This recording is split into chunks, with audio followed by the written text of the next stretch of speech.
Assalamu alaikum wa rahmatullahi wa barakatuh. How is everyone doing?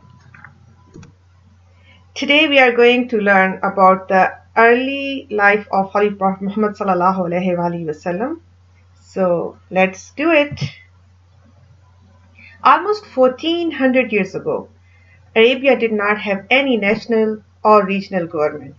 The city of Makkah was dominated by the tribe of Quraysh. And Quraysh at the time had 12 clans. These clans shared responsibility for maintaining law and order in the city. Quraysh were a very important tribe. One of the clans of Quraysh was Bani Hashim, and each clan had its own leader. The leader of Bani Hashim was Abdul Muttalib ibn Hashim. He, like his forefathers, he was also a merchant. And in addition to be the chief of the clan, he was also the guardian of Kaaba. Yes, the house of Allah subhanahu wa ta'ala, which was built centuries ago by the Prophet Ibrahim alayhi salam and his son Ismail alayhi salam. Today I'm going to talk about some very important mothers in history. And those mothers are wives of Abdul Muttalib. Here we see a mother, Fatima bint Amr. She has 12 children. And most of you know two very important people from those children. One is Abu Talib. That inshallah, if you don't know, that's okay, because when we move forward to learning the seerah of the Prophet Muhammad, you will learn that who Abu Talib was and why he's so important. And the second is Abdullah. Yes, Abdullah Abu Muhammad sallallahu alaihi wasallam, father of Muhammad sallallahu alaihi wasallam. Then there is another wife, and her son is Abu Lahab. And if you know the Quran, you would know that there is a surah named Suratul Lahab or Al-Masad. And why there is a surah on this one person's name, inshallah, if you still don't know, you will learn that why he's so important. Let's recite Surah Lahab. Recite with me, okay? أعوذ بالله من الشيطان الرجيم بسم الله الرحمن الرحيم تبت يدا أبي لهب وتب ما أغنى عنه ماله وما كسب سيصلى نارا ذات لهب وامرأته حمالة الحطب في جيدها حبل من مسد. In the name of Allah, the Beneficent, the Merciful. Perish the hands of father of flame, perish he, no profit to him from his wealth and all he gains. Burn soon, he will be in fire of blazing flames. His wife shall carry the cracking wood as fuel, a twisted rope of palm leaf fiber round her own neck. Allah subhanahu wa ta'ala is so angry here, and he is giving the news to punish Abu Lahab. Why? Inshallah, you will learn. Here, two goal-oriented mothers raised two heroes of Islam. Yes, these both are the wife of Abdul Muttalib too. You need to understand that at that time, a man would have maybe 100 wives. This was the custom. They would have a lot of wives. And of course, every mother raised their own children, right? So Al-Abbas, inshallah, he's one of the uncle of Muhammad sallallahu alaihi wasallam, a great man in history, and Hamza radiallahu ta'ala anhu, yes, one of my most favorite heroes. And I believe when you learn about him, you will love him too. I need you to understand something here, that what a mother's role is. Any mother's first and foremost important responsibility is to teach her children about Islam. So if your mother is cooking for you, that is just because she loves you. If she's doing your laundry, that is because she loves you. Anything else she is doing for you, she's doing it because she loves you. Allah subhanahu wa ta'ala gave her one responsibility. If she's working, that's because she wants to do it. But her responsibility that Allah subhanahu wa ta'ala has given her is to teach you, children, about Allah subhanahu wa ta'ala, about his messenger, teach you the Quran, make sure that you pray 5 times a day. So guys, when she's telling you to put those devices away, let's go pray, it's time to do this, do not feel annoyed. Don't think, oh my God, why she's telling me to do those things all the time. She's telling you to do those things because that is her responsibility. That is her job. Help her to do her job better, right? Inshallah. So, sorry, let's go back. Yes. So we see here that when Abdullah bin Abdul Muttalib, who is father of Muhammad sallallahu alaihi wasallam, he is only 17 years old when he dies. Actually, he was married and his wife was pregnant. And the Makkans, they used to send the caravans to different countries twice a year in order to do the business. So he was a merchant too. On his way to Syria, he got sick and he died. Yes, Muhammad sallallahu alaihi wasallam's father died even before the Prophet was born. When we look at this, we see here that his father is only 17 years old. He is settled, he's doing his business, he has his family, and he's taking care of everything. This is a 17-year-old boy. Today, when we look around, what do you see? A 17-year-old boy. Is he capable of doing all those? Or he's still telling his mommy, Mommy, I'm so hungry. Is there any lunch? Is there any food? Or did you do my laundry? Or I need your help. Asking for help is not bad, but taking responsibility is very important. Another thing that I learned from Abdullah bin Abdul Muttalib, father of Muhammad sallallahu alaihi wasallam's death, is that we can die anytime. You know, it's not necessary that we will be living for 90 years old or 100 years. It could be 17, 27, 50, any time. Allah has already appointed the time of our death. So we should be prepared to meet Allah subhanahu wa ta'ala. This is a Muslim's first job, to get ready to meet Allah subhanahu wa ta'ala and be successful in that life which we will live forever. Yes. Abdullah bin Abdul Muttalib, when he died, now his wife was home, right, in Makkah, pregnant. She's going to have a baby in 2 months. She moves with Abdullah's brother, Abu Talib. And here, She gives birth to a boy. Yes, it's a boy. And what is the name of the boy?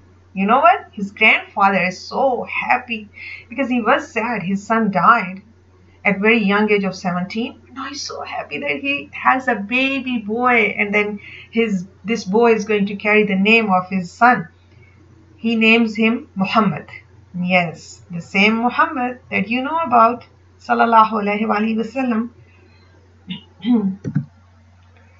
Now this boy, this infant, Muhammad, was someday going to be handpicked by Allah subhanahu wa ta'ala to be his messenger to the whole entire world. Today, everywhere, wherever you go, there is a Muslim. The most given name is what? Muhammad. The most famous name is what? Muhammad, right? And he was going to change the destiny and the history of mankind forever. The things changed. When he became prophet, lots of things changed. Allah subhanahu wa ta'ala makes plans for us. He made plan for Muhammad sallallahu alaihi wasallam. He already had planned that this boy, when he grows up, he's going to be the prophet.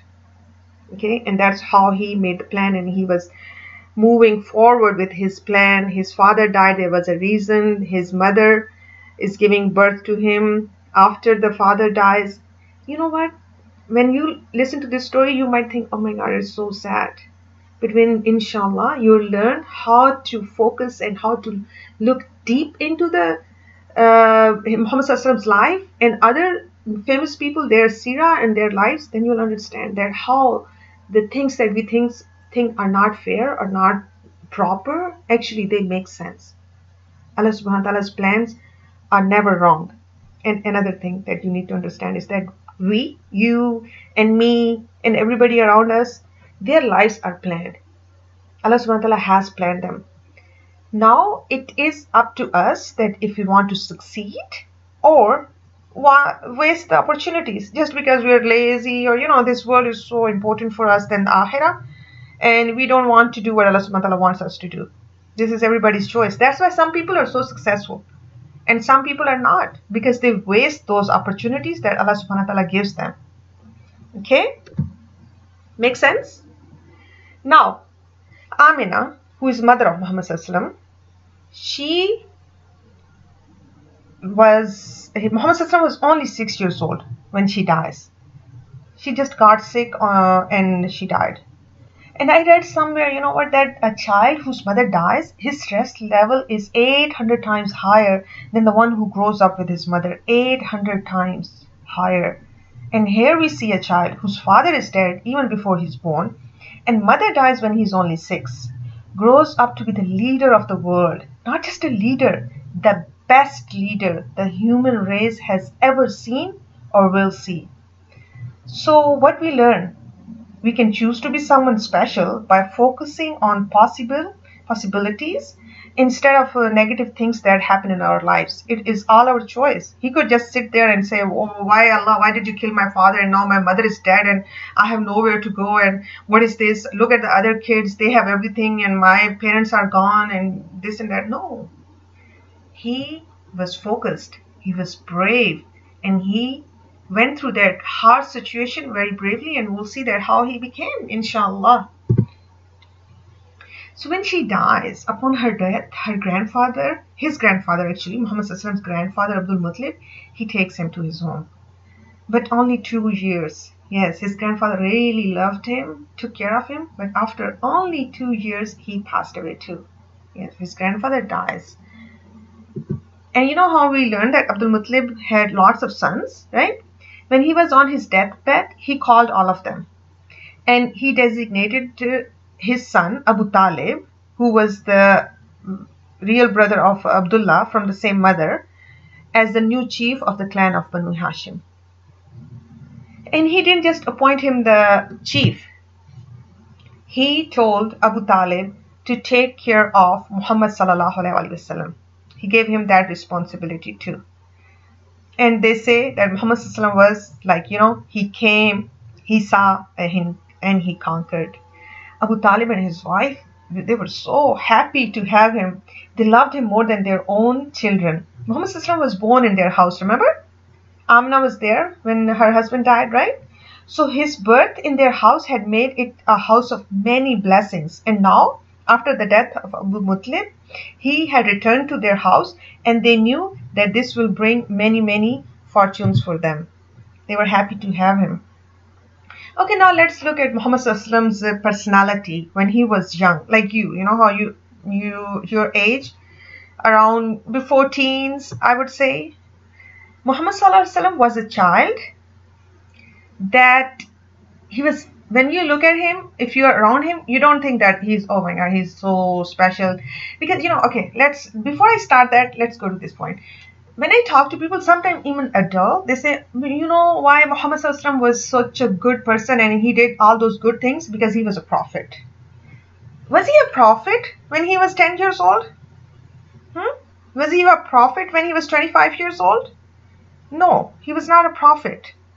He was an ordinary boy, just like you. But often he would prefer to be alone at that age so that he can think about the wonders of Allah's creations. He was smart. He didn't show any interest in toys or, the card games, which were gambling games for children at that time. In his boyhood, he did not show any interest in any kind of other, I would say, time waster games, or in the company of the boys of his own age who just wasted time and had no vision. As young as he was, he preferred to be alone rather than to waste time with bad peers. So there is a choice. If you don't have somebody good to spend time with, it's better to spend that time with Allah subhanahu wa ta'ala. That's what we learn from it. But it's not that he did not have friends. Inshallah, we will move on, and inshallah, I will teach you about his friends.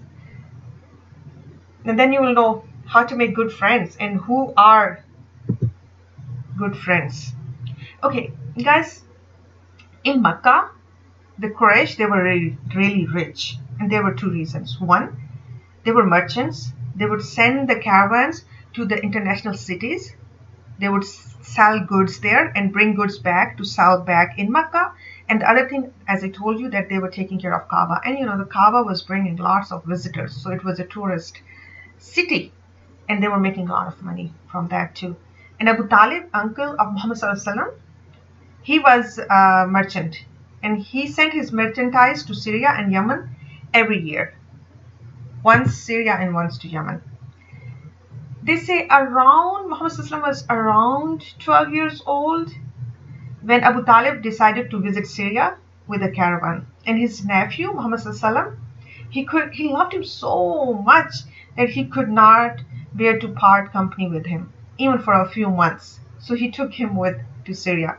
And there are very important and very, I would say that eye-opening incidents happen there, but today I don't have time to explain that. Inshallah, when we do these stories in detail, then I'll tell you that what happened on that visit when he went to Syria. Okay, but that was his first international trip. For now, remember that. Muhammad Sallallahu first international trip was to Syria when he was around 12 years old as a merchant, right? Muhammad Sallallahu was a precious boy, and even though he was very young, he was highly gifted observer. On his journey to Syria, he carefully observed the people and their customs, model of worships, their costumes, how they wear the clothes, how they speak, and whatever he saw, he remembered. So when he went back to Makkah, he could recreate his experience from beginning to end, and he could tell all his observations in vivid and graphic detail. He never forgot anything. Whatever happened on the way, every single detail he remembered. In fact, he had total recall. Although he was young in years, he was mature in wisdom and in plain common sense. So Abu Talib was aware that Muhammad Sallallahu is not an ordinary child. And he is very wise and intelligent. And that is the reason that Abu Talib would treat him like an adult. He wouldn't yell at him. He wouldn't tell him things that, how children usually don't listen. And that is why the parents end up screaming. So when parents are screaming on us, we think, oh my God, she's screaming. Here we go. She goes again. Or why my parents are doing this to me. But if we sit down alone and we think about it, there is a reason. There is a reason. There is something we are doing, but we are not supposed to be doing, right? You know what? When I was learning about this, I thought today, when I see kids traveling in the car, they are on their devices. They're on their phone. They're walking in the street. Their ears are plugged. They are sitting with other adult and they are on their phone. Their eyes are glued to the screen. If Muhammad Sallallahu imagine if Muhammad Sallallahu had cell phone in his hand, would he be able to do all that what he did? Would he, when he came back from Syria, would he be able to tell all those details? He wouldn't even know what color the trees were, honestly, if he was somebody like the boys or girls this age today. Let's see, when Muhammad Sallallahu was almost teens, when he entered his teens, he still did not take any interest in the pleasure that other young men spent their time in. He stayed away all time wasters, and he preferred to be alone with his thoughts. He had the opportunity to satisfy this love of thinking about the Creator. Okay? And when he grazed the sheep of his uncle in the desert, which usually the teens at that age did, they didn't go to school, they didn't have universities. They helped their parents. He was all alone under the huge sky. And again, I was thinking that today's teen would be so bored without Wi-Fi in the desert, cell phone, iPad, his video games or TV. But this intelligent boy, this alone time without any distractions seemed to encourage him and invited him to reflect upon the wonders of the creations, the mysteries of heaven and earth, and the meaning and the purpose of life. You know what? He surveyed the landscape. And imagine if there is this picture. Look at this picture. If you're sitting there all alone, you have sheep there, some grass there, and so he's looking at the skies and looking at and he's thinking, there is somebody who created that. What is the purpose of all this? What is the purpose of me? What should I be doing and what should I not be doing? Honestly, how many of you think alone and spend time with Allah subhanahu wa ta'ala? How much time do you spend thinking that what is the purpose of your life? Just don't answer me. Think about it, okay? Because this is important. Thinking about the reason that we were being born and we were born Muslim is very important. And if you're not doing it, you're just wasting your own life, not hurting anybody else. And don't wait until I am an adult, I'll do it. I'm just a child. This is another problem that the society has taught us. I'm just a child. Yes, if you are just a child and you are different from ordinary children, then you will be very good adult when you grow up, inshallah. And you will be. Allah subhanahu wa ta'ala has chosen you to be Muslim. There is a reason. Allah subhanahu wa ta'ala has a very good plan for you. Okay, don't let it go waste, please, guys. It's important. So let's see. When Muhammad Sallallahu was in his 20s, very young age, out of his teens, like maybe 19, 20, right? The people of Makkah started to notice him. They also noted that he didn't talk much, but when he did, he spoke only the truth, and he spoke only the words of wisdom. Since the Makkans had never heard him telling a lie, they called him Sadiq.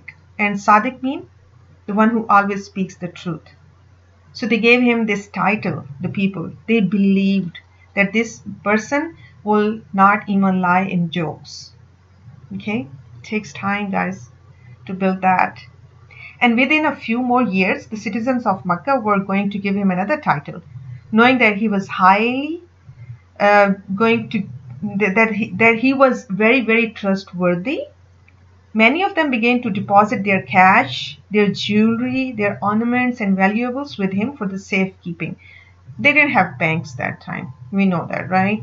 So when they were traveling or when they're not home, especially, or even if they are home, they wanted their things to be safe, they would leave with the Prophet Muhammad Sallallahu Alaihi Wasallam. Because they knew that whenever anyone wanted his deposit back, Muhammad Sallallahu Alaihi Wasallam would return it to them. There was not even one occasion, not even a single incident that anyone had a problem. They say, no, I gave you this much gold. Why is this less? Or why this thing is broken? no, people, whatever people gave him, he returned them as it was. He wasn't taking any money for that. You have to remember that, okay? He was doing that voluntarily, and he was good at it. He cared about people. So for that, people began to call him Amin. He and he alone was called Sadiq and Amin by Makkah. So if you were going to Makkah at his time, if it was 1400 years ago, and you go to Makkah and you say you want to talk to Sadiq and Amin, you don't have to say you want to talk to Muhammad Sallallahu Alaihi Wasallam, because he was the only one who was called Sadiq and Amin. Okay, so this is your, there's one more thing I want you to know. You know how I said Muhammad Sallallahu Alaihi Wasallam spent most of his time alone? Why? Because he didn't want to waste his time. His closest friend was Abu Bakr Siddiq, and Abu Bakr Siddiq was someone like him. Muhammad Sallallahu Alaihi Wasallam and Abu Bakr Siddiq never worshipped idols. Their common sense did not let them. They didn't believe that an idol made out of stone or dates. Yes, they used to make idols with dates. Could be their god. And they did spend their childhood together. Here, another person, Hamza, right? Hamza radiallahu anhu. Who's his father? Abdul Muttalib. So what is he to Muhammad Sallallahu Alaihi Wasallam? His uncle. And they were almost same age. Yes. When Muhammad Sallallahu Alaihi Wasallam was born, around those years, Hamza radiallahu anhu was born too. They were close friends. Hamza radiallahu anhu adored Muhammad Sallallahu Alaihi Wasallam. He knew he's his nephew and they're same age. Muhammad Sallallahu Alaihi Wasallam had lots of friends. And I want you to learn about all of them. I want you to know that why they are so important. And 10 of them, Allah subhanahu wa ta'ala sent a list that these 10 people will enter Jannah for sure. And why? What was so important that Allah subhanahu wa ta'ala loved them so much? If we want Allah subhanahu wa ta'ala to love us, we have to learn that why Allah subhanahu wa ta'ala loved them. And inshallah, I promise I'll teach you all those, inshallah, one by one.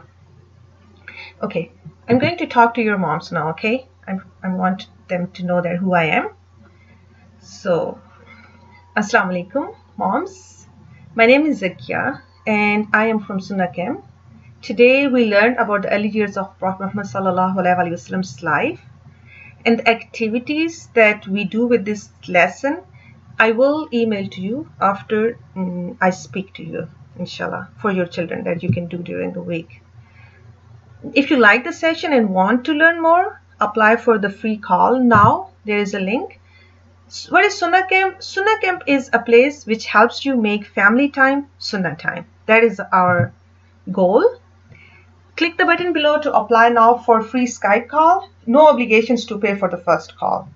And in this call, you earn one-to-one advice on how to help your child, learn tips, how to help them love the Prophet Muhammad Sallallahu Alaihi Wasallam and his companions, and learn how to raise confident Muslims.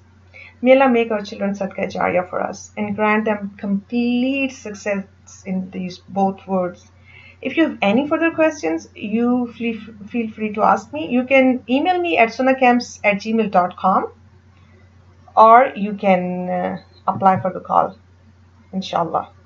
Assalamu alaikum wa rahmatullahi wa barakatuh.